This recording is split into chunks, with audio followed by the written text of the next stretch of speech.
On a parlé de plusieurs choses, mais principalement, le ministre nous a fait part de son projet, de sa proposition de réunir les confessions religieuses dans la prière le 9 février pour prier pour le FARDC et aussi organiser une quête en faveur de nos militaires. Alors, il voulait la collaboration de l'Église catholique là-dessus. Et là, je lui ai fait savoir que c'est notre mission comme Église de prier.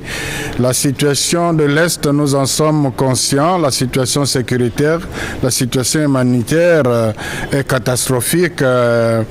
Même la vie de nos militaires. Personnellement, j'étais dans une mission il y a quelques années, avant que la situation ne s'empire, où on a touché de doigt la réalité de nos militaires. Donc l'Église catholique n'a pas de problème pour prier, mais dans sa particularité. La particularité, c'est quoi? C'est-à-dire notre foi nous demande d'aller plus loin, de prier même pour l'ennemi.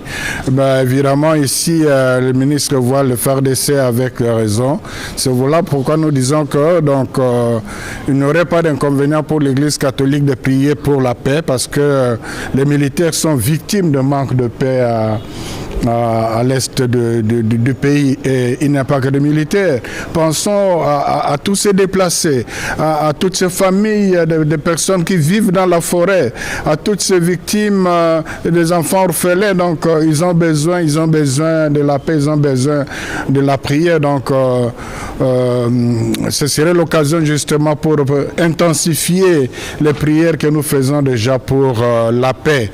Alors une autre particularité pour les quêtes pour l'Église catholique, c'est le droit canon dont que l'État congolais s'est engagé à respecter dans l'accord cadre.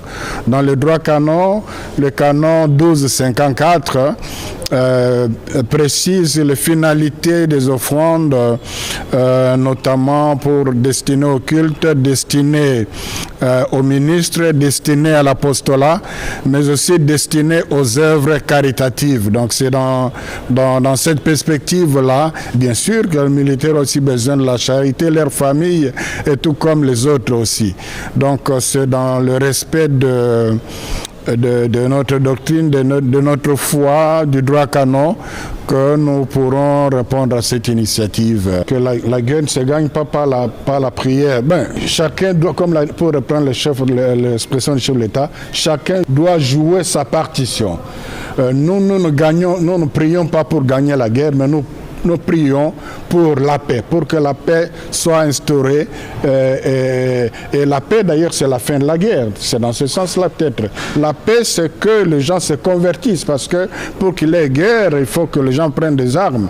Donc, je crois que c'est là où on devrait vraiment bien comprendre les choses. Nous prions pour la paix, pour éviter la guerre, parce que le Christ en qui nous croyons est le prince de la paix. La position de l'Église par rapport à la guerre en l'Est. Je ne sais pas qu'est-ce que vous entendez par la position.